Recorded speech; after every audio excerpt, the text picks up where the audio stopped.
வணக்கம் சொல்றது வணக்கம் தானே. அனைவருக்கும் வணக்கம். நல்லா இருக்குங்க. இந்த அற்புதமான கல்வியாளர்கள் நிறைந்த சபையில் எத்தனையோ ஊர்களில் போய் எளிய மக்கள்கிட்ட போய் பேசியிருக்கிறேன். முந்தா நாள் தான் வந்து சேர்ந்தேன். அமெரிக்காவுக்கு போயிட்டு ஒரு 15 நாள் அமெரிக்காவில் வந்து தமிழ் விழா, பொங்கல் விழாவுக்காக போயிருந்தேன். அதுக்கு முதல் வாரம் கம்போடியா போயிருந்தேன். அங்கூர் வாட், அங்கே இருக்கக்கூடிய தமிழர் பெருமைகளை சொல்லக்கூடிய கோயில்களை பார்க்கறதுக்காக போயிருந்தேன். என்னுடைய பயணம் தொடர்ந்துக்கிட்டே இருக்கும்.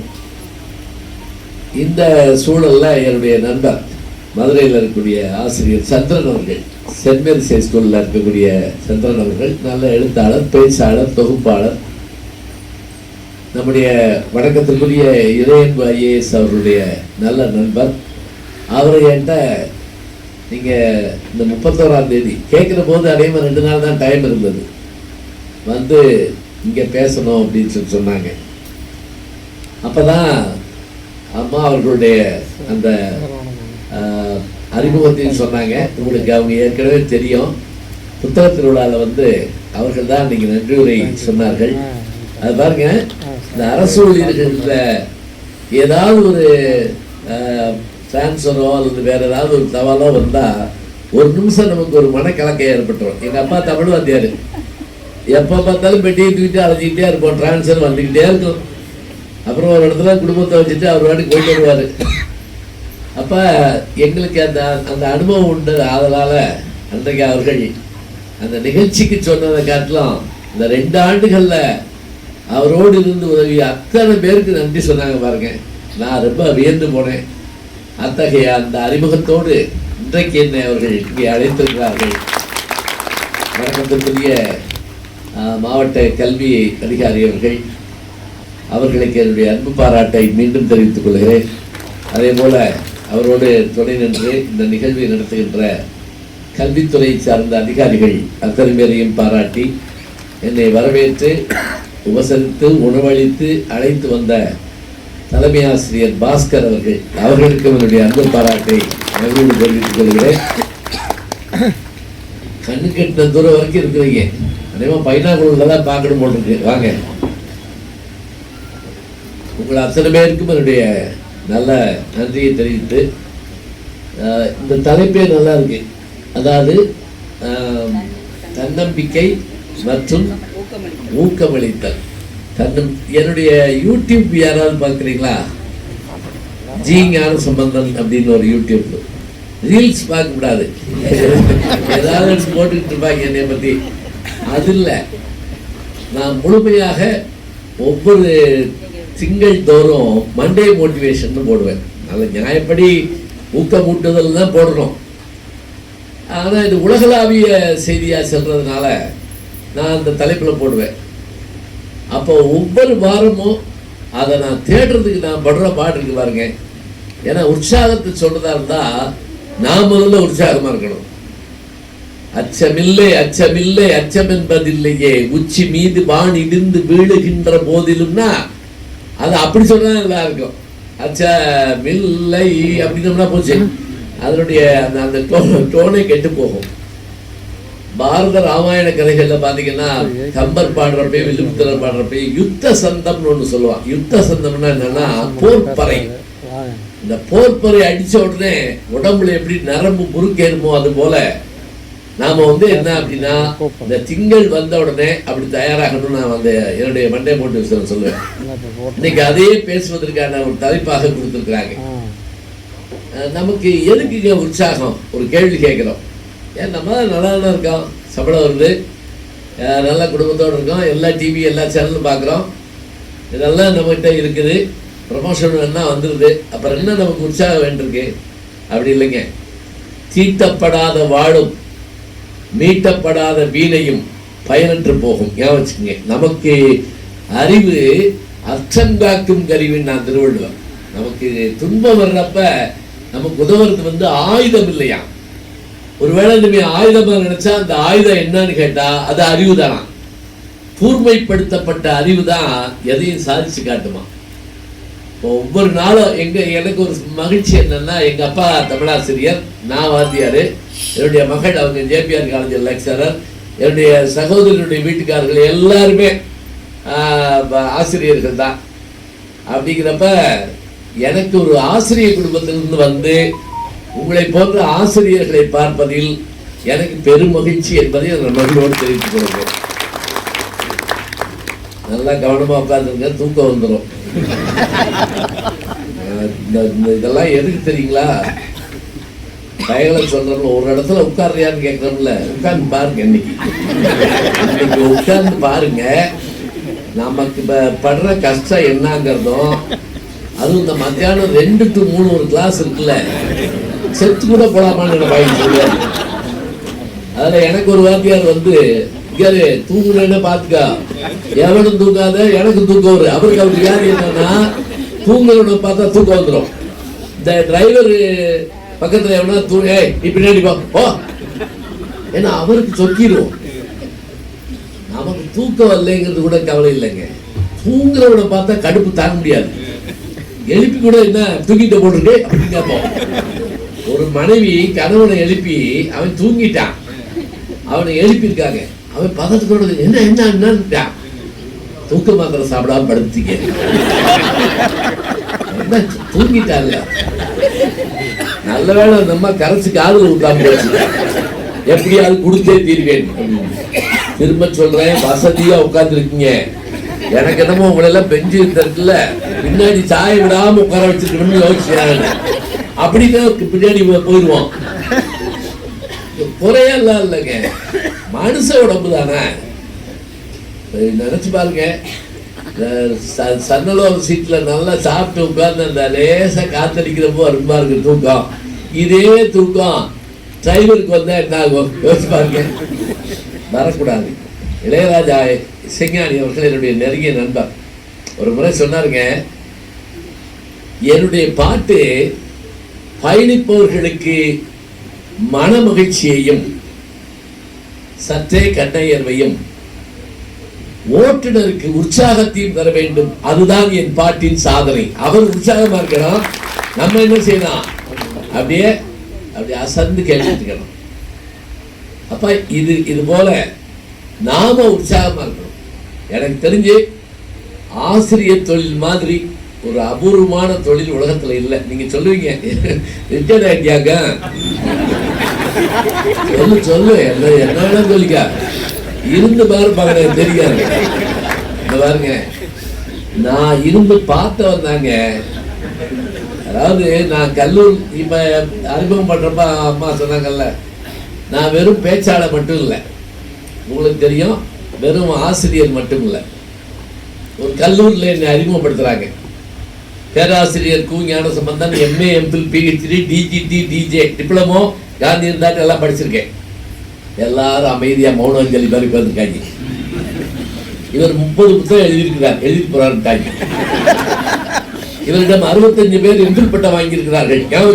என்கிட்ட 65 பேர் எம்பில் பட்டம் வாங்கியிருக்கிறாங்க. 16 பேர் PhD பட்டம் வாங்கியிருக்காங்க, டாக்டரேட். 12 பேர் JRF பாஸ் பண்ண வச்சு அவங்களுக்கு ஸ்டைபண்ட் வாங்கி கொடுத்துருக்கேன். இதெல்லாம் அவர் தொகுப்பாளர் சொல்றாரு என்னை பத்தி, பேசாம உட்காந்துருக்காங்க.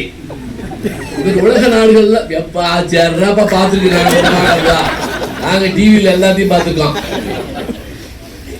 அவரு டக்குன்னு கண்டுபிடிச்சிட்டாரு, ஏதோ ஒரு விஷயம் குறையா இருக்கு அப்படின்னு. இவர்தான் சிவகார்த்திகேயனுடைய அப்பா, ரஜினி முருகனின் சிவகார்த்திகே. அப்பதான் எதிர்ச்சாங்க, அவர் எட்டியில பாக்குறான். இதற்கு மேலாக பிகில் படத்தில் நயன்தாராவுக்கு அப்பா எந்திரிச்சு கும்பிட்டாங்க. அந்த மகான் நீங்க தானா? இன்னும் சொல்வதானால் சிங்க பெண்ணில் ஆனந்திக்கு அப்பா. சரியா போச்சு. இது இன்னொரு முகம், அவ்வளவுதான். இந்த முகத்தை நான் எப்படி வாங்கினேன்? நான் அப்படி கோடம்பாக்க வீதிகளில் இருந்த போது ஒருவர் அங்கிருந்து என்னை தொலைநோக்கி பார்த்து அழகு முகம் அப்படி எல்லாம் ஒண்ணும் கிடையாது. சொன்னா உங்களுக்கு சிரிப்பு வந்துடும், சொல்றப்ப எனக்கு சிரிப்பு வந்துடும். நான் அவர் கூட்டத்துல பேசிட்டு இருக்கேன் சென்னையில சோழா ரெஸ்டாரண்ட்ல. நான் சொல்ல வர்ற விஷயத்தெல்லாம் நீங்க கேட்டுக்கிட்டே வாங்க. எப்படி வாய்ப்புகள் சந்தர்ப்பங்கள் வந்தா விட்டுறக்கூடாதுன்னு சொல்றேன். பேசிட்டு கொஞ்சம் ஆஃப் பண்ணிக்கங்க. இந்த இதுகளை எல்லாம் கொஞ்சம் நேரம் சைலண்ட்ல போட்டுருக்கேன், சைலண்ட்ல மோட்ல போட்டுருக்கேன். இப்போ புது செல் வாங்கியிருந்தீங்கன்னா அதையும் பழகிக்குங்க கொஞ்சம். ஏன்னா பேர பேர்கிட்ட கேட்டீங்கன்னா சொல்லிக் கொடுப்பாங்க, கூச்சப்படக்கூடாது. நான் ஒரு கூட்டத்தில் செல்ல ஆப்பிட சொன்னா அவருக்கு அது பாட்டு பாடிக்கிட்டே இருக்கு, விநாயகனே வெப்பினையை தீர்க்கவல்லான். அவரால் அமர்த்த தெரியலங்க, இங்கிட்டு ஓடுறாரு அங்கிட்டு ஓடுறாரு, கடைசியில் கீழே போட்டு அது மேலே ஏறி வந்துட்டாரு. அது எப்படி அப்புறம் அறிவி வாங்குறது பெருசு இல்லை, இயக்க பயன்படுத்திக்கணும். ஞாபகம் பேசிக்கிட்டு தான் மேடையில் இதில் பேசிக்கிட்டு சோழா ஹோட்டலில் MS விஸ்வநாதன் உட்காந்துருக்காரு, ஸ்ரீவித்யா, கைப்பேரர் வைரமுத்து எல்லாம் இருக்காங்க. அந்த கூட்டத்துக்கு என் இணைய நண்பர் பத்மஸ்ரீ கமலஹாசன் அவர்கள் வர்றாருன்னு சொல்லியிருக்காங்க. நான் அதெல்லாம் பார்க்கல, நான் பேசிக்கிட்டு இருந்தேன். நான் என்ன பேசிக்கிட்டு இருந்தேன்னா தமிழில் ஸ்லேடைங்கிற வார்த்தையை பற்றி பேசிக்கிட்டு இருந்தேன். ஒரு செய்தியை நான் வருத்தத்தோடய பதிவு பண்ணுறேங்க. என்ன தெரியுமா, சில நேரங்களில் கல்லூரிகளில் பள்ளிக்கூடங்கள் நான் போய் பேசுகிறப்ப சொல்கிற கவிதை புரிய மாட்டேங்குதுங்க. இந்த தலைமுறைக்கு புரிய மாட்டேங்குது, ஸ்லேடை புரிய மாட்டேங்குது, ஜோக்கே புரிய மாட்டேங்குது. நான் ஒரு ஜோக் சொன்னேன், அப்புறம் அப்படின்னா அப்புறமா ஜோக்கியா? ஐயா முதல்ல சொல்லிவிடுறேன் தம்பி, என்ன ஜோக்குன்னு முதல்ல சொல்லியா சொல்லுவாங்க, உருவாங்க வேண்டாமா? பாருங்க, இறை உண்ணுதலும் இனவிருத்தி செய்தலும் எல்லா உயிர்களுக்கும் இயற்கை. அதை தாண்டி ரசிக்க தெரிஞ்ச வந்தா மனுஷன். ஞாபகம், ரசிக்க தெரிஞ்சவங்க நல்ல உணவை எடுத்து சாப்பிட்டு ருசிச்சு சாப்பிடுவோம். எல்லாத்தையும் மொத்தமா உருட்டி மேல் நோக்கி எரிஞ்சு நியூட்டன் விதி தோத்து போற மாதிரி செஞ்சுப்பாங்க. எல்லா பொருளும் கீழே வரும்னா இவர் எல்லா பொருளையும் மேல் நோக்கி எரிஞ்சுட்டு இருப்பாங்க. இன்னும் சில பேர் சாப்பிட்றப்ப நமக்கு பயமா இருக்கணும், நம்ம இலைக்கு வந்துருவாங்களோ அப்படின்னு பார்த்துருக்கீங்களா? எல்லை மீறிய பயங்கரவாதம் இல்ல, இப்படி போய் அப்படி போய் வந்து இருக்கட்டும். அங்க பேசிக்கிட்டதுன்னா அப்ப நான் ஒரு ஸ்லேடை பத்தி சொன்னேங்க. என்ன அப்படின்னா, ஒரு சொல் இன்னொரு பொருள் தருமானால் அது ஸ்லேடை. உங்களுக்கு தெரியும், நான் பாடம் நடத்தல.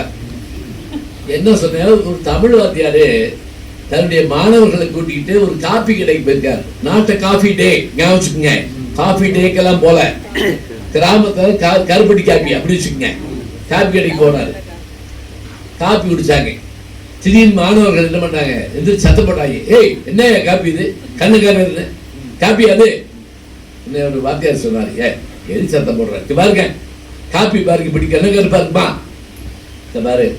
அவர் வாசல்ல எழுதி போட்டிருக்காரு, நீ பார்க்கலையா? என்ன எழுதி போட்டிருக்காரு? போய் பார்த்தா, போய் பார்த்துருக்கா. என்ன எழுதி போட்டிருக்கு? பாலக்காட்டார் கடை.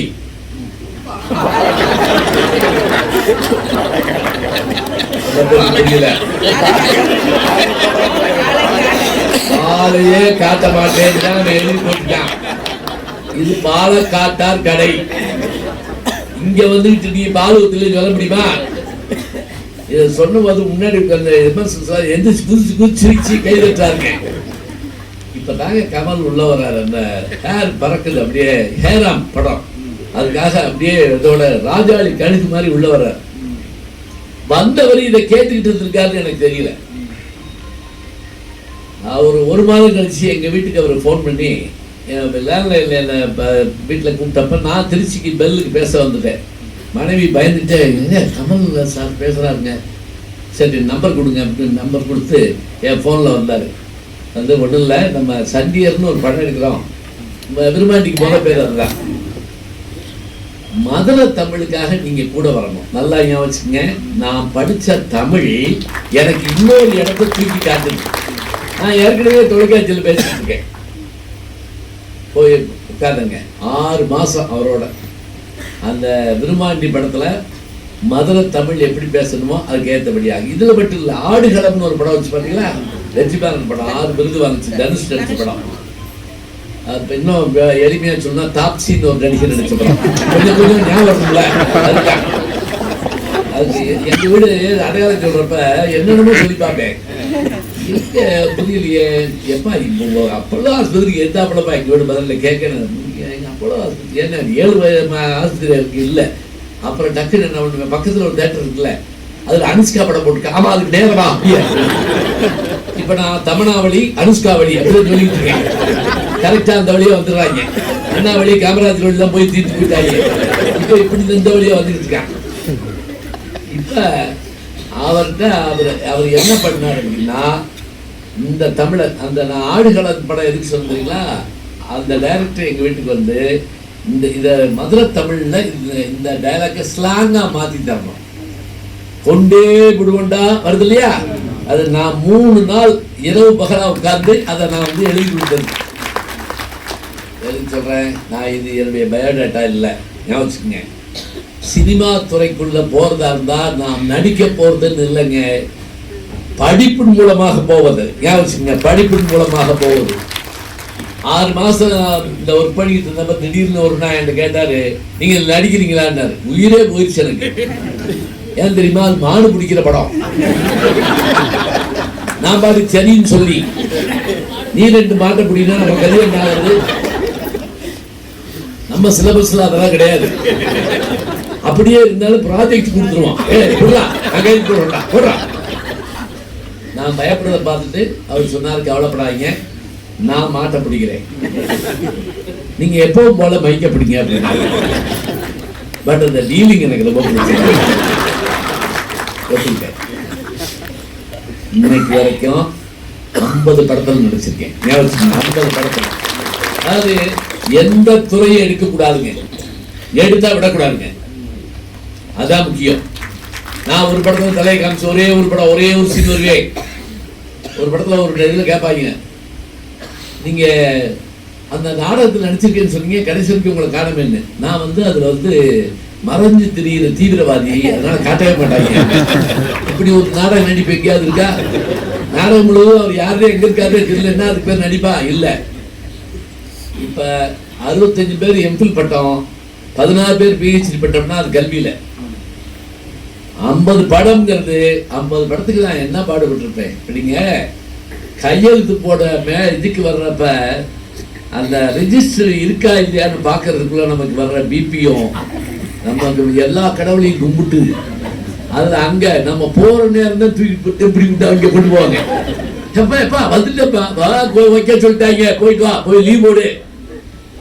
போராளின்னு ஒரு படம் பையன் படம் கேட்டுக்கிட்டு இருந்தாங்க. போராளின்னு ஒரு படங்க. காலையில எங்க வந்து ஷிஃப்ட் சிஸ்டம் கல்லூரி, காலையில கல்லூரி 2 மணிக்கு முடியும், 1:40க்கு 2:45 ஃப்ளைட்டு. போர்டிங் பாஸ் வாங்கி வச்சிருப்பேன். இங்கேருந்து ஒரே ஓட்டம் ஓடி ஃப்ளைட்டை பிடிச்சி ஷூட்டிங் போய் நைட்டு பூரா ஷூட்டிங். இந்த போராளியில் ஒரு வீட்டுக்காரர் அவர் பார்த்துருப்பீங்க, இந்த ஒரு ஹவுஸ் ஓனராக இருப்பேன். சசிகுமார் படம், சமுத்திரகனி டைரக்ஷனில். யாரும் பார்க்கலன்னு நினைக்கிறேன், பரவாயில்ல, ஏமாந்து போகக்கூடாது அப்படின்னு நல்லா இருந்தாங்க. எப்பவுமே சசிகுமார் சமுத்திரகனியும் ஒரு சமுதாய உணர்வோட படம் எடுப்பாங்க. அது வந்து சாதாரண எடுக்கிற ஆடு இல்லை. 6 நாள் என்ன தெரியுங்களா, 4 மணிக்கு முதல் ஃப்ளைட்டை பிடிச்சு மதுரைக்கு வந்துடுவாங்க. காலேஜுக்கு வர முடியாது, நடுவில் கரகாட்ட ஆடிக்கிட்டு இருப்பாங்க. நம்ம ஊர்ல வண்டி நின்றுட்டே இருக்கும். ஃபோன் பண்ணுவேன், வந்துட்டேன் நான் வந்துடுறேன். அவர் போய் எப்படி சொல்லுவார் தெரியுமா, விமானத்துல வர்றாரா, வந்தாலும் வருவாரா, வராட்டி வசனமாடா எழுதி கொடுத்துறேன் அவனுக்கு, நான் வந்துடுவேன் தான் பாருங்க. யாரையும் குறை சொல்லக்கூடாது, அவர்கிட்ட போய் செய்யறாரு. நான் இத்தனைக்கு நான் எங்களுடைய கல்லூரியுடைய சேர்மன்ட்ட கேட்டு தாங்க போறேன். என்ன நடிக்க கூப்பிடுவாரு கமலஹாசன், நான் போவா. அவர் சொன்ன ஒரு வார்த்தை தெரியுமா, கருப்புத்து கண்ணன் அம்மா அவங்களுக்கு தெரியும், அந்த மீனாட்சி அம்மங்களுடைய தக்காரா இருந்தாங்க. அப்ப நடிக்க போங்க, கல்லூரி பேருக்கும் உங்களுடைய பேருக்கும் பங்கம் பெறாமல் பார்த்துக் கொள்ளுங்க. இன்னைக்கு வரைக்கும் அதை செய்யுங்க. இன்னைக்கு வரைக்கும் யாராவது வந்து தண்ணி அடிச்சுட்டே நீங்க பையனோட பேசுறீங்க, அப்ப அது நான் இல்லை, நீ போயிட்டு வா, ஏன்னா அதுக்கு வேற ஆளை பார்த்துக்கோ. நான் நடிகன் மட்டும் இல்லை, அதான் நான் எழுத வந்தவன், பேச வந்தவன். இப்பவும் அந்த டயலாக் சொல்றப்ப தப்பு இருந்தா உடனே கண்டுபிடிச்சு மாற்ற சொல்லிடுவேன். அது எதுக்காக தெரியுங்களா, நம்ம படிச்ச படிப்பு அது செய்யணும். நான் பார்க்காத நாடு இல்லை, போகாத ஊர் இல்லை, நான் பணக்காரனா இல்லை, ஆனால் நான் அப்படி செல்ல காரணம் என்ன என்றால், நான் கற்ற தமிழ் தான் என்னை உலகமெல்லாம் கொண்டு சென்றது. இதில் நான் இன்னொரு ஆச்சரியத்தையும் சொல்கிறேன். நான் அமெரிக்காவுக்கு போயிட்டு 22 மணி நேரங்க பயணம், நடுவில் ஒரு டிரான்சிட் இருக்கும். எங்கே ஜெர்மனியில் ஃப்ளைட்டு மாறணும், அல்லது லண்டனில் ஹீத்ரோ விமான நிலையத்தில் ஃப்ளைட்டு மாறணும், இப்படி தான் இருக்கும். இந்த தடவை எனக்கு மறக்க முடியாத ஒன்று என்ன தெரியுங்களா, ஜெர்மனியில் ஃப்ளைட்டு மாறிக்கிட்டு இருக்கேன். ஒருத்தர் குழந்தைய தோளில் வச்சுக்கிட்டு வந்தவர் என் கூட இருந்துட்டுருக்காரு. அவர் அமெரிக்கக்காரரு. ஐயா, உங்கள் யூடியூப் வந்து விடாமல் பார்ப்பேன். அதே நீங்கள் ராமாயண பாரத கதைகளில் வரக்கூடிய அந்த கேரக்டர் சொல்லுவீங்கல்ல, அடையாப்பா எங்கள் வீட்டிலையா நானும் என் மனைவியும் குழந்தையும், மனைவி வேலைக்கு போகிறப்ப நான் வீட்டு வேலை பார்ப்பேன், நான் வேலைக்கு போகிறப்ப அவங்க வீட்டு வேலை பார்ப்பாங்க. முக்கியமாக ஐயா அந்த சாப்பிட்டு முடிச்சுட்டு அந்த பாத்திரமெல்லாம் விளக்கு வையா, அப்பதான் உங்க கேசட் கேட்பேன். நீங்க அன்னைக்கு ராமாயண மகாபாரத பாத்திரங்களை விளக்குறீங்க, நான் இங்கிட்டு அண்டா குண்டா காஃபி டம்ளரு தட்டு இங்கிட்டு விளக்குவேன், நீங்களும் பாத்திரம் விளக்குறீங்க. நானும் எனக்கு சந்தோஷம், எவ்வளவு பெருமையா சொல்றேன் பார்த்தீங்களா. என்ன தெரியுங்களா, அவர் முகம் எனக்கு தெரியாதுங்க, ஆனால் அவரையும் என்னால் சந்தோஷப்படுத்த முடியும் என்றால் அதுதான் நம்ம என்னமா செய்யணுங்க.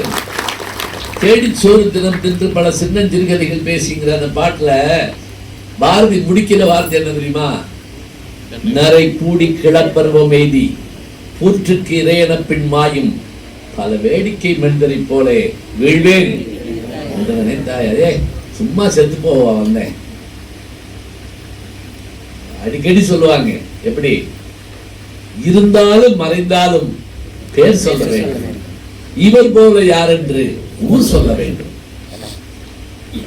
இந்த பாட்டு இதுல ஒரு பின்னணி இருக்கு. கவியரசு கண்ணதாசன் அவர்கள் இறந்த போது அவருக்கு நினைவஞ்சல் நடக்குது. பின்னாடி ரொம்ப தூரத்தில் இருக்காங்க, கேக்குதுங்களா? கேக்குதான்னு கேட்டேன், கேக்குதுங்களா? சில பேர் கேட்கல பரவாயில்ல அப்படிம்பாங்க. ஒரு கூட்டத்துல பின்னாடி கேக்குதான்னு கேட்டேன், கேட்கல. இல்ல நல்லா இருக்கு. அந்த மாதிரி அங்க எஃபெக்டிவ் இருக்கா? அங்க உட்காந்து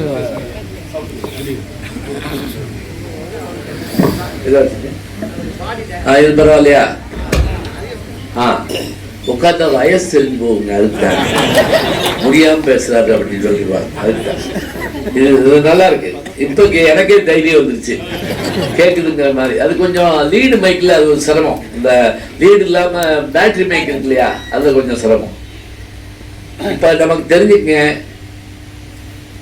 அந்த பாரதியினுடைய பாட்டு மாதிரி நான் அப்ப சொன்ன பாருங்க, கண்ணதாசன் மறைந்த போது அவருக்கான நினைவஞ்சல் நடக்குது. எல்லாரும் உட்கார்ந்துருக்காங்க. எஸ்பி முத்துராமன், மனோரமா, வாலி, திரையுலகமே, ஏவிஎம் சரவணன் எல்லாம் உட்கார்ந்துருக்காங்க. அப்ப ஒவ்வொருத்தரா எழுந்திரிச்சு பேசுறாங்க. அதுல மனோரமா பேச்சு எல்லாரையும் கண்கலக்கம் வச்சிருச்சுங்க. நம்ம சொல்றாங்க, நான் வந்து கதாநாயகியா நடிச்சுட்டு இருந்தேன். முதல்ல அந்தம்மா கதாநாயகி. என்னை அவர் மாலையிட்டம் அங்கேன்னு ஒரு படம், செந்தமிழ் தேன்மொழியால் நிலாவென சிரிக்கும் மலர்கூடி, எங்க ஊருக்காரு டிஆர் மாளிகை பாட்டின பாட்டு. அந்த படத்துல காமெடி நடிகையா நடிக்கிறியான்னு கேட்டாரு. நீ அவர் படம், கண்ணதாசன் படம். நான் போய் என்னன்னு அண்ணே போய் காமெடியா நடிக்க சொல்றீங்க, நான் வந்து கதாநாயகினே. பாரு, கதாநாயகிக்கு 10 வருஷம் தான் வாழ்க்கை, காமெடி நடிகையா நடி, 1000 படத்தில் நடிப்பேன். அதே மாதிரி என்னமோ 1000 படத்தில் நடிச்சுங்க. அதை சொல்லி கண்ணீர் விடுச்சுங்க. அந்த கவிஞன் வாக்கு மெய்யாச்சு. அது மட்டும் இல்ல, அவர் எழுதின அந்த இருந்தாலும் மறைந்தாலும் பேர் சொல்ல வேண்டும், இவர் போல யார் என்று ஊர் சொல்ல வேண்டும் அந்த பாட்டுக்கு இணையா ஒண்ணு உண்டா அப்படின்னு சொல்லி அழுதுச்சுங்க. அந்த அம்மா அழுக, சரவண அழுக, எஸ்பி முத்துராம அழுக, வாலியும் அழுதுருக்காரு. ஏன் அழுதாருன்னா அது அவர் எழுதின பாட்டு. அவர் பாட்டு எல்லாரும் கண்ணதாசன் பாட்டு சொல்லி அழுதுருக்காங்க. இவர் நம்ம பாட்டு அவங்க பாட்டு சொல்லி அழுதுருக்காங்க சொல்லி இவர் பாட்டுக்கு இவர் அழுதுட்டு இருக்காரு. ஆனா என்ன சந்தோஷப்பட்டாரா, அதனால கருணாசனுக்கு இணையா சொல்றாங்களா நம்மள, அது போதும். அப்ப நான் என்னை பத்தி சொன்னேன். அதே மாதிரி உலகம் முழுவதுமான விஷயங்களுக்கு போற போதுதான் நம்முடைய அறிவு விரிவாகுதுங்க. அறிவை விரிவு செய், அகண்டமாக்கு, விசால பார்வையால் விழுங்கு உலகை. பாரதிதாசனுடைய வரி. எல்லாத்தையும் போய் தெரிஞ்சுட்டு வரணும். எனக்கு என்ன அப்படின்னா, முக்கியமா முன்னெல்லாம் நான் வெளிநாடு போறப்ப ஒரு 10 வருஷத்துக்கு முதல்ல குறிப்பிட்ட ஆட்கள் பேண்ட் ஷூட் போட்டு அப்படி போவாங்க வருவாங்க. இப்ப எங்க பார்த்தாலும் கட்டப்பையோட அலையிறாங்க நம்ம ஆளுங்க.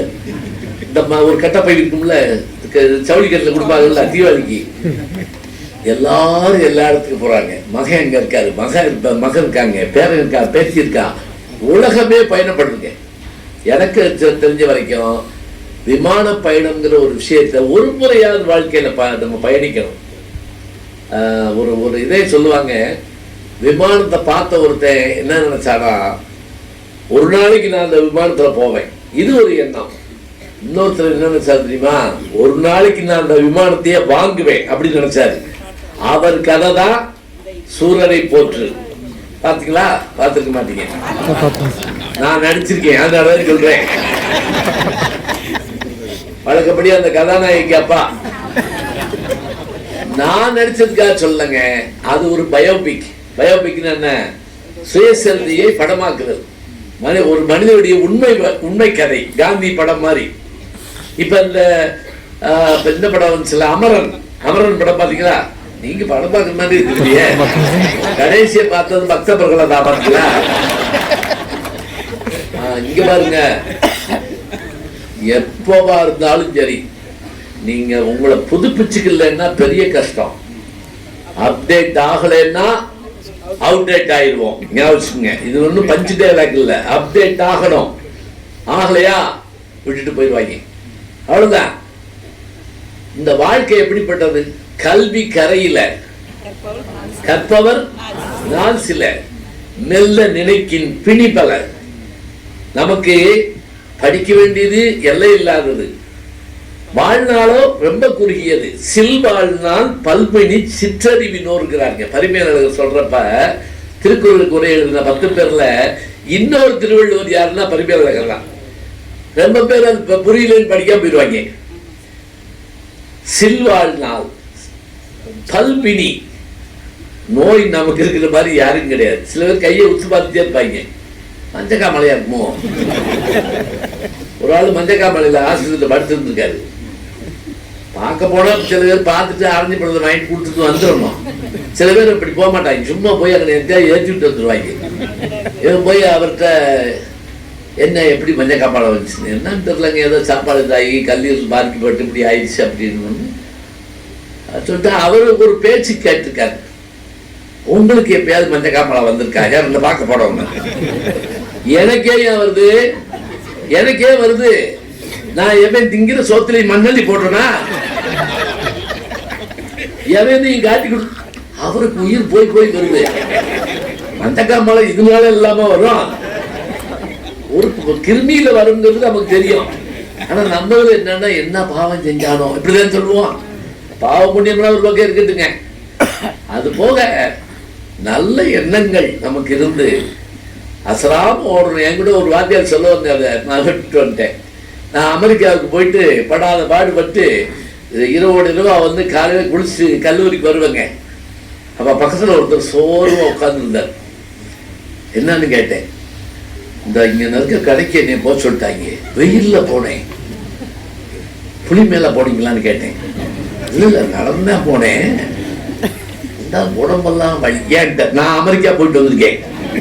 என்ன தெரியுதா, நான் விருப்பப்பட்டு செய்யற விஷயத்துல என்னை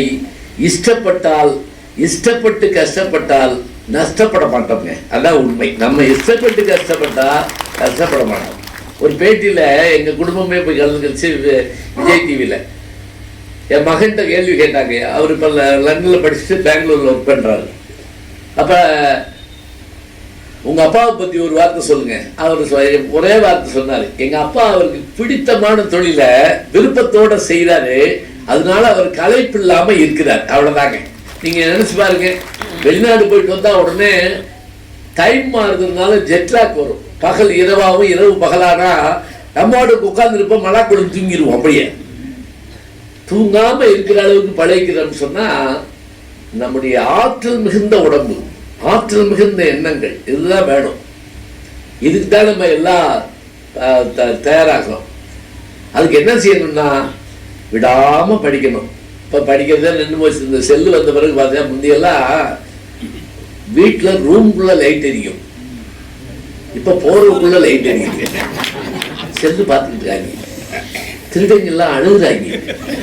இவங்க என்னைக்கு தூங்கி நான் என்னைக்கு இதை எடுத்து போய் நம்ம திருடங்களுக்கு ஏதாவது ஒரு நலச்சங்க ஏற்படுத்தணும்னு நினைக்கிறேன். ஆனா வாழ்க்கையும் இப்படி ஆயிடுச்சு இல்ல பாவம். தூங்கவே மாட்டேன்னா என்ன அர்த்தம்? தாமஸ் ஆல்வா எடிசன் பல்பை கண்டுபிடிச்ச போது இந்த பிரச்சனை வந்ததுங்க. என்ன தெரியுங்களா, நம்ம உடம்புல இருக்கக்கூடிய டைம் ஒன்று இருக்கு. மாலையானால் தூங்குதல், பயோ கிளாக். காலையானால் எழுந்தல், ஒரு கிளாக் இருக்குங்க, பயோ கிளாக். என்னது அது பேரு? Bio clock. பயோ கிளாக், உயிர் கடிகாரம். உயிர் கடிகாரம், அருமையான வார்த்தைங்க, உயிர் கடிகாரம். அந்த உயிர் கடிகாரத்துல மாற்றம் எப்போ வந்துச்சுன்னா, லைட்டு போட்ட பிறகு நம்ம வாட்டுக்கு அதை அமத்தாம எரிஞ்சிட்டே இருந்துச்சு பார்த்தீங்களா, தூக்கம் மாறி போச்சு. பறவைகள் சரியா வந்து தூங்கிடும். விலங்குகள் வந்து இரவானா இறதியிட்டு வந்து பகலானால் பருக்கு போறதெல்லாம் உண்டு.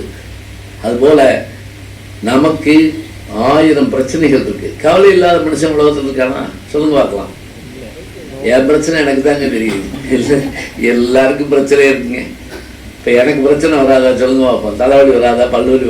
ஒரு கூட்டத்துல எல்லாங்க தலைவலி பிச்சுக்கிட்டு இருக்க நீ என்னை அறிமுகப்படுத்த. இப்போது குழுங்க குழுங்க சிரிக்க, நான் குப்புற விழுந்து போட்டுக்கு குழுங்க குழுங்க சிரிக்க வைப்பா. சிரிக்கணும், போய் பேசணும். இந்த மாதிரி சபை எனக்கு கிடைக்குமா? மேடம் வந்து இந்த ஒரு நல்ல சபை எனக்கு ஏற்பாடு பண்ணி, அதுவும் 9:30 சொல்றாங்க. 9:30 வந்து உட்காந்து, நான் சும்மா சொல்றாங்க போட்டுருக்கு. 9:30 ஒரு 6 ஆள் உட்காந்துருக்கோம்.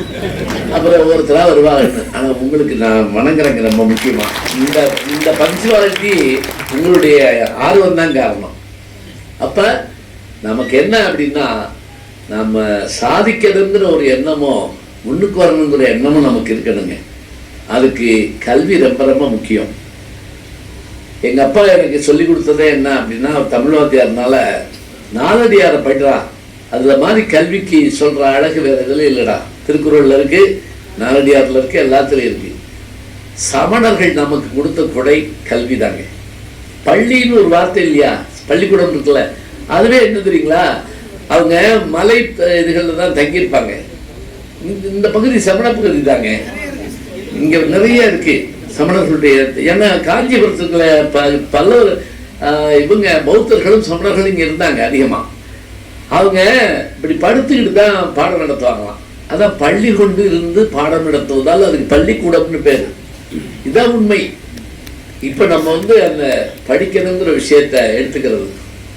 அதே போல நான் இந்த உங்களை எல்லாம் பார்த்து என்ன சந்தோஷப்பட்டேன் தெரியுமா? இப்படியான அறிவார்ந்த சபை கிடைக்கணும். எல்லா இடத்துலையும் எங்களுக்கு கிடைச்சிருமா? எங்களை கல்யாண வீட்டில் பேச கூப்பிடுவாங்க. அது ஒரு தற்கொலை முயற்சி மாதிரி. எவன் பேச்சு எவனும் கேட்க மாட்டான். ஆனா நாங்க பேசணும். ஒரு ஊருக்கு பேச போயிருந்தாங்க, 3000 பேர் அந்த கல்யாண வீட்டில். 3000 பேரும் பேசிக்கிட்டு இருந்தாங்க. நான் உட்காந்துருந்தேன். இனிமே அடுத்த கல்யாணத்துக்கு போகக்கூடாதுன்னு யோசிச்சுட்டு இருக்க போய் இன்னொரு கோஷ்டி வந்துட்டாங்க. கல்யாண வீட்டில் பேசுவாங்க. அங்க எவனும் கேட்க மாட்டாங்கன்னு சொன்னேன். அவர் கேட்க மாட்டேன்ட்டாரு. உங்களை பத்தி உங்களுக்கு தெரியாது, வாங்க கூட்டு போய் இங்கேயாவது போடியம் இருக்கு, மைக் இருக்குங்க. அந்த ஹேண்ட் மைக் என் கையில கொடுத்து பொண்ணு மாப்பிள்ள தாலி கட்டியாச்சு. பெரியோர்களே தாய்மார்களே 2 வார்த்தை தாங்க சொன்னேன். 300 பேர் மேடைக்கு ஓடியாந்து பொண்ணு மாப்பிள்ளைக்கு பரிசு கொடுக்கணும்னு தள்ளிக்கிட்டே போறாங்க. இது ஓரமண்டல, அங்கிட்டு இல்லை, இந்த பக்கம் இல்லை, இந்த பக்கம் போ. நான் விடல. தமிழ் படிச்ச பாருங்க. அங்க 10 பாட்டு, இங்க 8 தொகை, இங்க குறுந்தொகை. ஏன்னா பெருந்தொகை வாங்கிட்டேன் பேசுறதுக்காக. அந்த கூட்டத்துல ஒரு கிழவி என்கிட்ட வந்து என்னை முதுகுல தட்டி, அந்த ரூம்குள்ள போய் பேசியா? ஒருத்தருமே இல்ல. யாரு அங்க போய் பேசுவோம்? அதுக்கு என்ன, நான் தனியா பேசுற பையன் இங்க பேசுனேன்னா அங்க பேசுனேன்னா ஏன்? அதுக்கு நான் எங்க வீட்டுல உட்காந்து ஜன்னலா திறந்து பேச மாட்டேன். அப்ப கேட்கிறவங்க இருந்தா தாங்க பேச்சு நல்லா இருக்கும். கொட்டாய் விட்டு உட்கார்ந்து வைங்க. பேச்சு நல்லா இருக்குமா? இங்க சாப்பிட்ட உடவு இங்க போனா 3 மணி நேரங்க. இங்க கேட்ட செய்தி நம்ம மனசுக்குள்ளேயே அறிவுக்குள்ளேயே போனா சாகுற வரைக்கும் மறக்கக்கூடாது. அதான் உண்மை. செல்வத்துள் செல்வம், அவ்வளவுதான். இத கேட்டு வச்சுக்கங்க. இன்னொன்னு நான் சொல்றேன், அசராம உழைக்கிறப்ப கஷ்டம் வரும், சங்கடங்கள் வரும், சோர்வு வரும். நம்ம இல்லைன்னா இந்த உலகம் அழிஞ்சா போகுது நம்ம அப்படிங்கிற ஒரு வேதாந்தம் வரும். அதெல்லாம் இருக்கட்டுங்க. பறவைகள் தன் பணியை செய்வது போல, சிறு பூச்சிகள் தன்னுடைய இயக்கத்தை வைத்திருப்பதை போல நாமும் இயங்கிக் கொண்டிருக்க வேண்டும். மூலதனம் என்ற ஒரு நூலை எழுதிய கார்ல் மார்க்ஸ், நான் லண்டன் போயிருந்தப்ப அவர் புத்தகம் படிக்கிற அந்த இடத்துக்கு போய் பார்த்துட்டு வந்தேங்க. காலையில வருவாராம். அந்த அம்மா ஜென்னி மார்க்ஸ் பிரபு குடும்பத்தை சேர்ந்தவர். இவரும் ஒரு ஏழை ஜெர்மன்காரர்.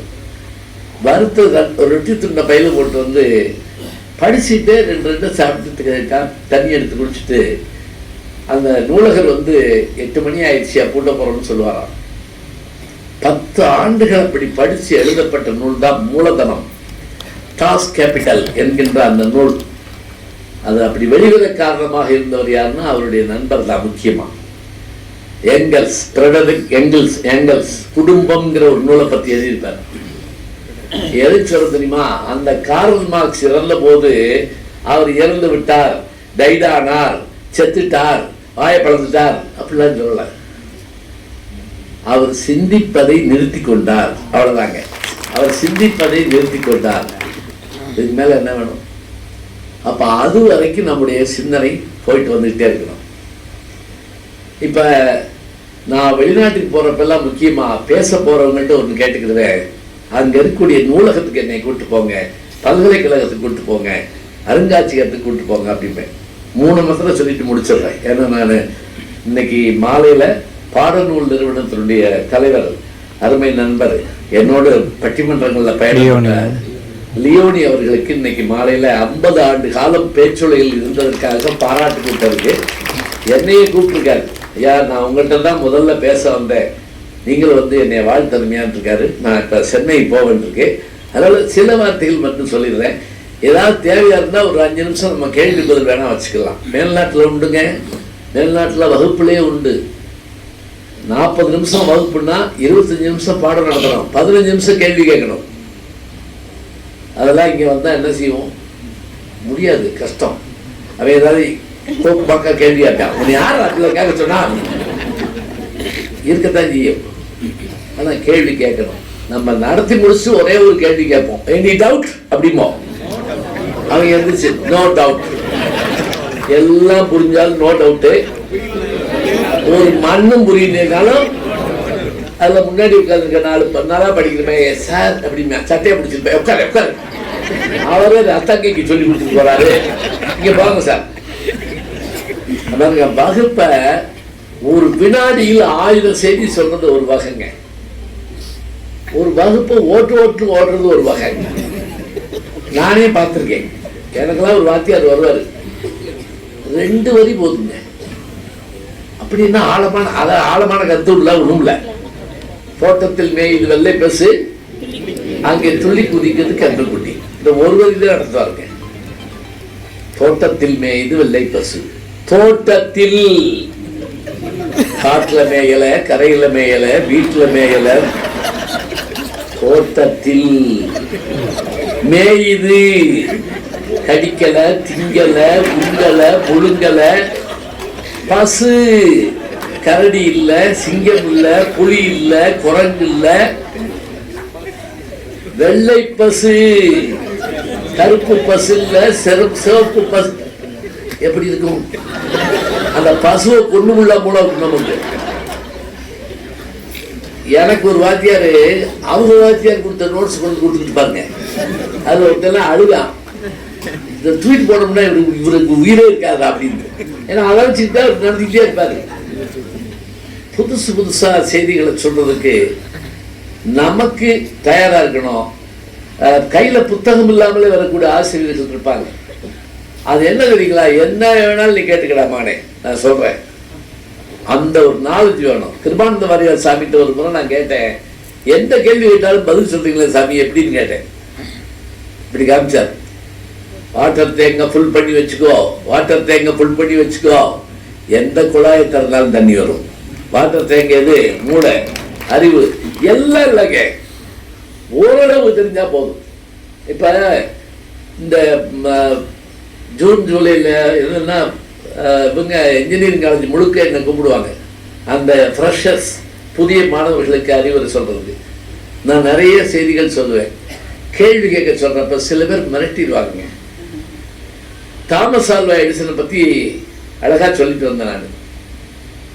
அப்போ ஒரு பையன் என்ன பண்ண இருந்துச்சு, ஏதாவது கேள்விகள், இவ்வளவு நேரம் நீங்க சொன்னீங்க, ஆனால் அவர் காலத்திலே வாழ்ந்த இன்னொரு விஞ்ஞானியை பத்தி நீங்க சொல்லாம விட்டுட்டீங்க அப்படின்னா. இந்த பையங்க எனக்கு அதிர்ச்சி ஆகி போச்சு. அவன் சொன்ன உடனே நான் மின்னல் அடிச்ச மாதிரி கண்டுபிடிச்சிட்டேன். அவன் யார சொன்னான் தெரியுங்களா? டெஸ்லா. யோசிச்சுங்க, டெஸ்லா என்ற ஒரு விஞ்ஞானி. அந்த டெஸ்லா பேர்ல தான் இன்னைக்கு எலான் மாஸ்க் கார் வச்சிருக்காரு. இந்த 15 நாள்ல நான் 50 டெஸ்லா கார்ல போயிருப்பேன். அது என்ன தெரியுங்களா? டெஸ்லா கார்னா, ஐயோ மாய மந்திரம் கூட இப்படி இருக்காருங்க, மந்திரவாதிகள் கூட இப்படி வச்சிருக்க மாட்டாங்க. நீங்க போறப்பே அது கமான் அப்படிங்கும். அதான் யாராவது போன வாரத்தை சொல்லாதுங்க, போற வரவங்க கமான் கூப்பிடாது. அதுக்கு தெரியும் நம்மகிட்ட சாவி இருக்கு. அதான் கதவை திறக்குங்க, ஏறி உட்கார்ந்தா அதான் போகுங்க. நம்ம எங்க போடணும் சொல்லணும், போகுமா? சிக்னல் கரெக்டா நிற்கும். சைட்ல ஒருத்தர் பைக்ல 40 கிலோமீட்டர் வேகத்துல வந்துகிட்டு இருக்கார், சொல்லுதுங்க. நான் கண்ணார பார்த்தேன். இப்ப அத்தனையும் இருக்கு. இந்த வசதி இங்க வராதா? இங்க டெஸ்லா வாங்கலாம். இந்த சாலைகள் அப்படி இருக்கணும். இங்க இங்க எந்த சேட்டலைட்டையும் ஏமாத்தி ஜிபிஎஸ் எல்லாம் குழப்ப ரோடு இருக்கு தெரியுமா? ஜிபிஎஸ் படி போதும், அங்க சுடுகாட்டு இருக்கும். ஒரு நாளைக்கு வரப்போறோம், இல்லைன்னு இல்லை. அதுக்காக இப்பயே போய் உட்கார்ந்துருப்பாயா? இப்ப அந்த பையன் டெஸ்லா சொன்ன உடனே ஞாபகம் வச்சுக்கிட்டு, அவர் தாங்க அந்த இவர் கண்டுபிடிச்ச கரண்ட் ஒண்ணு, அவர் கண்டுபிடிச்ச கரண்ட் பயன்பாட்டுக்குரிய கரண்டை கண்டுபிடிச்சவர் டெஸ்லாங்க. விவேகானந்தர் அமெரிக்காவில் சிகாகோல பேசின போது அந்த லைட்டும் ஒளிப்பதிவு கருவியும் இயக்குனவர் டெஸ்லா. அதனால அவர் பேர் இந்த எலான் மஸ்க் வச்சிருக்கிறார். எலான் மஸ்க் உலகத்தையே மிரட்டக்கூடிய செல்வந்தர் மட்டுமல்ல, சயின்டிஸ்ட். தான் மகனுடைய பேருக்கு நடுவுல ராமன் பேர் வர்ற மாதிரி வச்சிருக்காருங்க. தெரியுமா உங்களுக்கு? யாரு? நம்ம சர்சிவி ராமனுடைய பேர் வரணுங்கிறதுக்காக அங்க மிட்நேம் வைப்பாங்க. சர்நேம் மிட்நேம்லாம் இருக்குல்ல, அதுல ராமனுடைய பேர் இருக்கு. சந்திரசேகர், சாரி, அவர் இன்னொரு நோபல் பரிசு வாங்கின சந்திரசேகர், அவருடைய பேர் வச்சிருக்காரு. இது எதுக்கு தெரியுங்களா? இத பார்த்த உடனே நமக்கு என்ன பெருமையா இருக்கு, அவ்வளவு பெரிய கோடீஸ்வரன், அவ்வளவு பெரிய ஆளு அறிவாளிகளை மதிக்க தெரிந்து பாருங்க. கற்றாரை காப்புருவர், அதான் முக்கியம். படிச்சால்தான் சொல்ல முடியும். இப்ப இந்த செய்திகளை கேட்ட உடனே நமக்கு அப்படியே பயிர்க்கு சரியுது. படிப்பு ஒரு பக்கம் வேணும், பண்பு ஒரு பக்கம் வேணும். சர்சிராமன் நோபல் பரிசு வாங்கி அந்த பணத்தை என்ன பண்ணாருன்னா, பெங்களூர்ல ஒரு இன்ஸ்டியூட் உருவாக்குனார். இன்னைக்கு இருக்கு ராமன் இன்ஸ்டியூட். அதுல வேலைக்கு ஆள் இது பண்றப்ப அவரோடு வேலை பார்த்த ஒரு அன்றைய இளைஞர், இன்றைய முதியவர் நான் சந்திச்சேங்க. ஒரு கல்லூரி பேராசிரியரா இருக்காரு. அவர் ஒரு விஷயம் சொன்னாரு.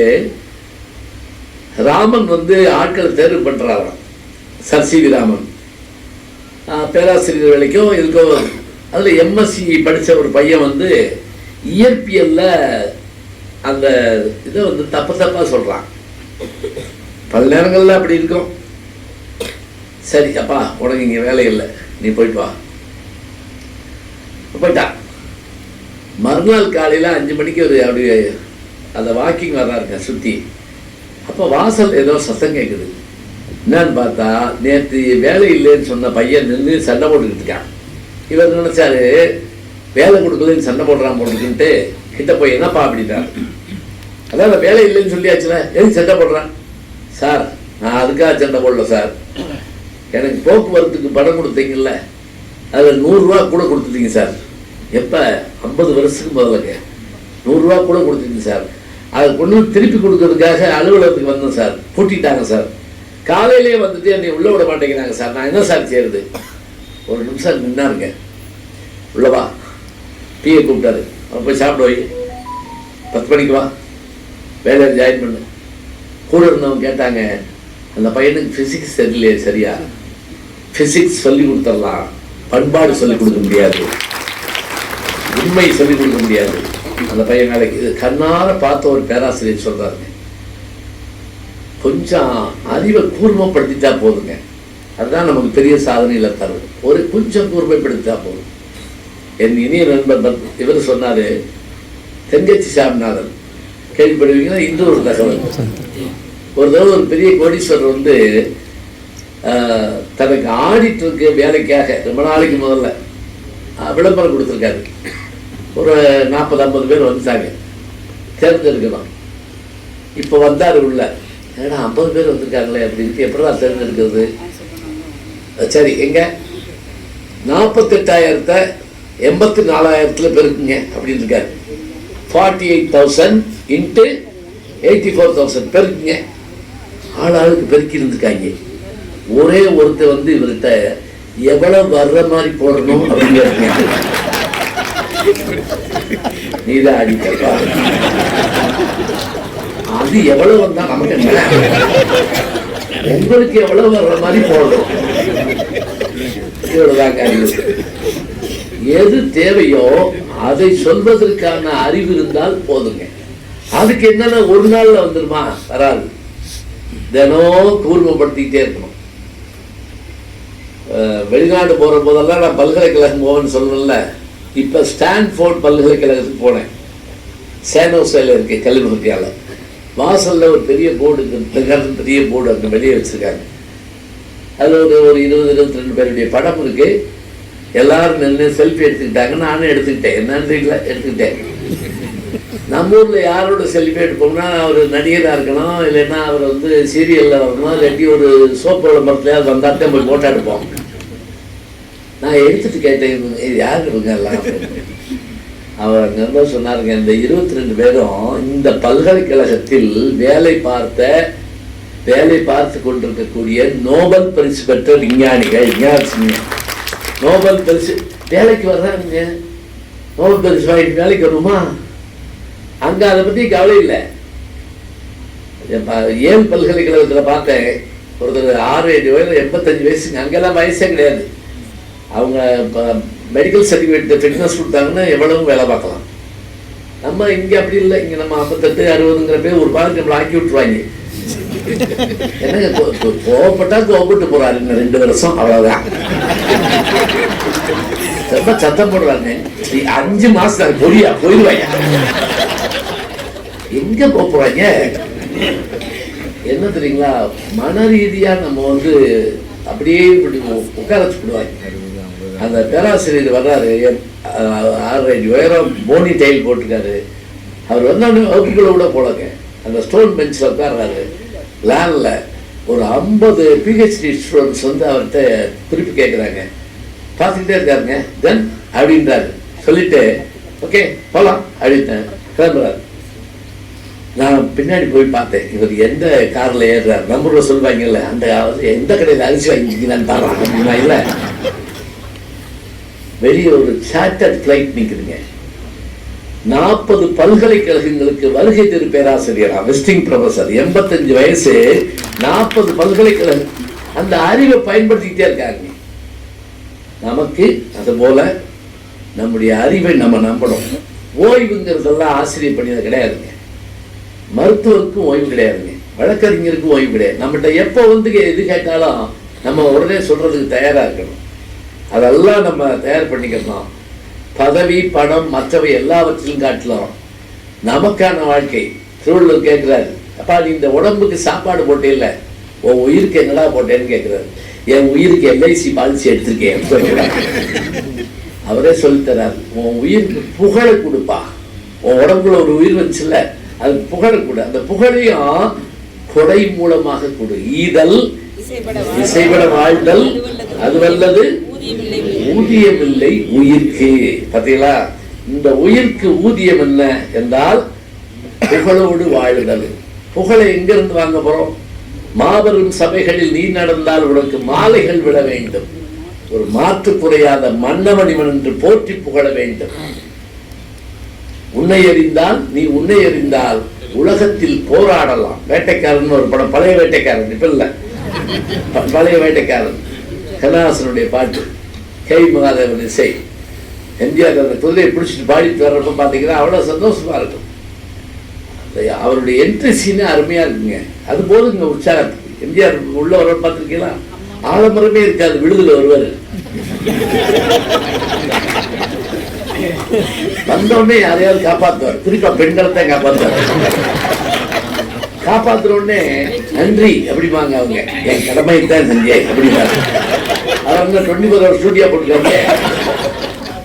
இல்ல, இவர் நல்லவர், நம்ம மனசுல விழுகுது. இவர் காப்பாற்றுவார், நம்ம மனசுல விழுகுது. இது மாதிரி எத்தனையோ அதுல பொய் இருந்தாலும் பரவாயில்லைங்க. அந்த பொய்யையும் காட்டிலும் அது இப்படிலாம் வர முடியுமா அப்படிலாம் அதெல்லாம் இருக்குங்க. எனக்கு தெரியாத சினிமால நான் முதல்ல பார்த்த பயந்து போனீங்களா, இந்த கிங்ஸ் ஆஃப் காமெடின்னு விஜய் டிவியில் நானும் சின்னி சேர்ந்து பண்ணது.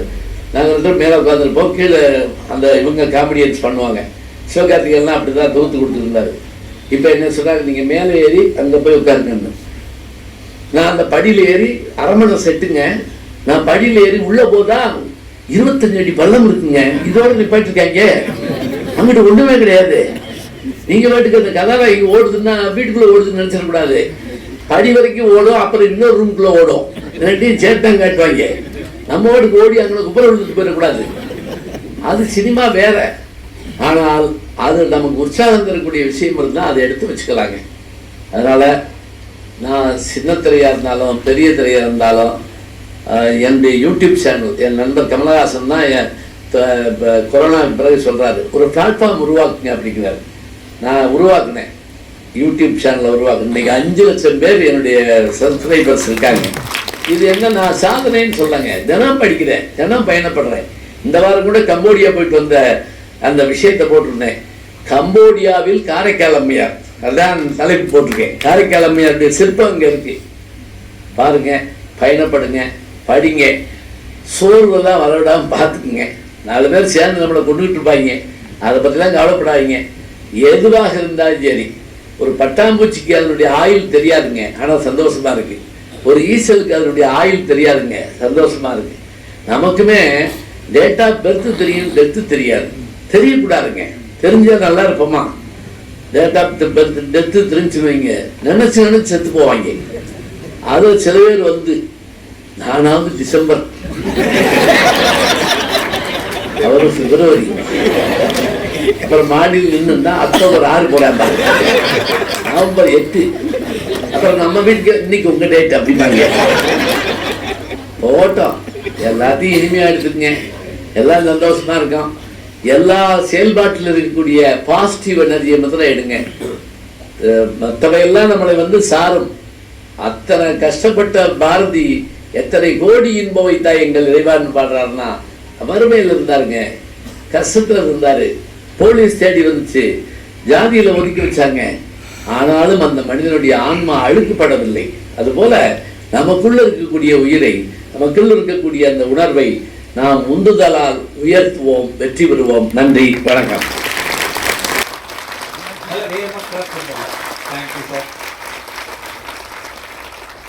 எங்களுடைய மிக அருமையானது ஒரு ஊக்கத்தையும் ஆக்கத்தையும் அளித்து உங்களுடைய நீண்ட ஒரு பயணத்தில் எங்களுடைய கள்ளக்குறிச்சி மாவட்டத்திற்கும் இன்று வருகை தந்து மிக அருமையானது ஒரு உரையை அளித்த உங்களுக்கு கள்ளக்குறிச்சி மாவட்டத்தினுடைய கல்வித்துறையின் சார்பாக நெஞ்சார்ந்த நன்றியினை தெரிவித்துக் கொள்கிறோம். Thank you sir.